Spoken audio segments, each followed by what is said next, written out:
Il y a quelques jours, c'était la journée mondiale Alzheimer, qui touche aujourd'hui près d'1 million de personnes en France, sans parler des autres types de démence sénile.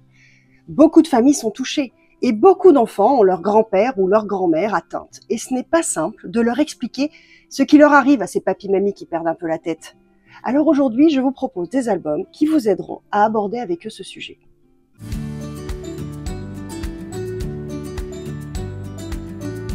Salut, c'est Doc Lily, pédiatre fan de littérature jeunesse.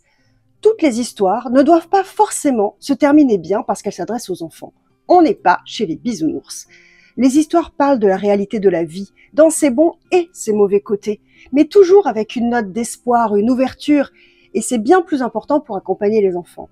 Ils n'ont pas besoin qu'on les mette dans une bulle et qu'on édulcore la réalité, ils ont besoin de comprendre. Je vous propose des sélections d'albums intéressants pour raconter leur vie, pour raconter la vie. Alors suivez-moi, likez si vous aimez et partagez autour de vous. La maladie d'Alzheimer, c'est un sujet délicat et qui m'a touchée à titre personnel parce qu'il a fallu que j'explique à mes propres enfants pourquoi leur mamie déraillait et perdait un peu la mémoire. La maladie d'Alzheimer, comme les autres démences, touche nos aînés et il n'est pas simple pour leurs petits-enfants de comprendre ce qui se passe et surtout de pouvoir s'ajuster.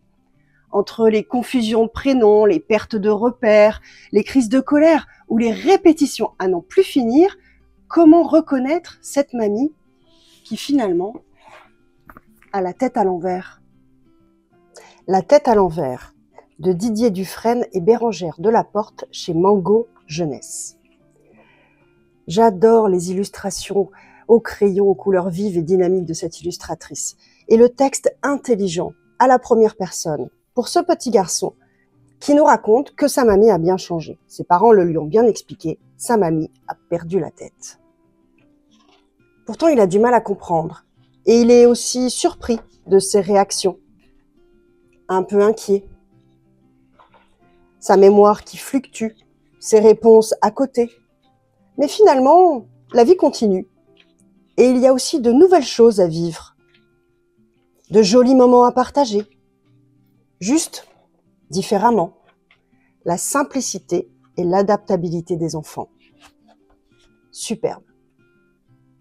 Les enfants sont souvent surpris des incohérences, des confusions.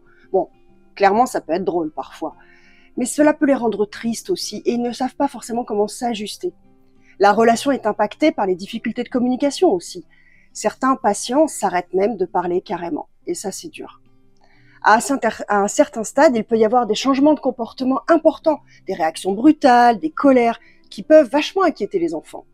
Les informer est important. Leur expliquer à quoi s'attendre pour ne pas être trop désarçonnés et aussi ce qu'ils pourraient faire pour qu'ils se sentent moins impuissants.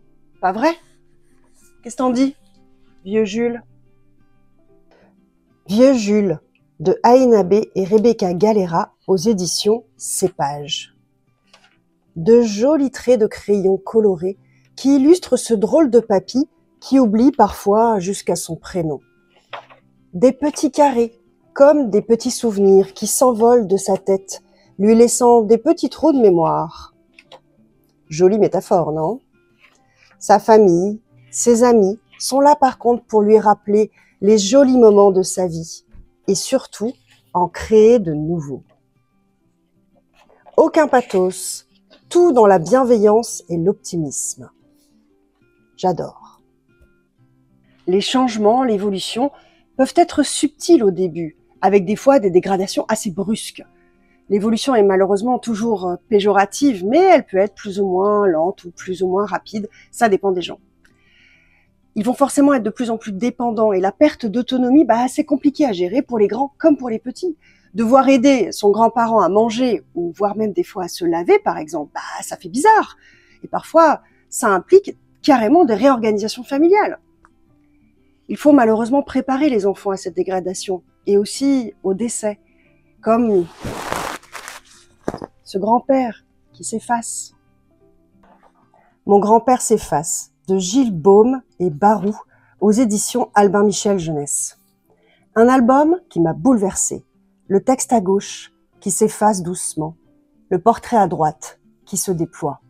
Entre deux moments de vie, entre ce petit garçon et son grand-père qui perd la mémoire.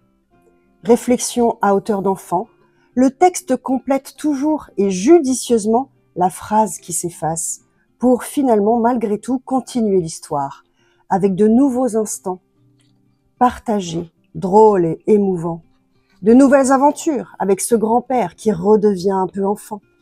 Finalement, jouer le jeu et conserver le lien qui se transforme jusqu'au bout de la vie. Le portrait, à la fin, est alors recomposé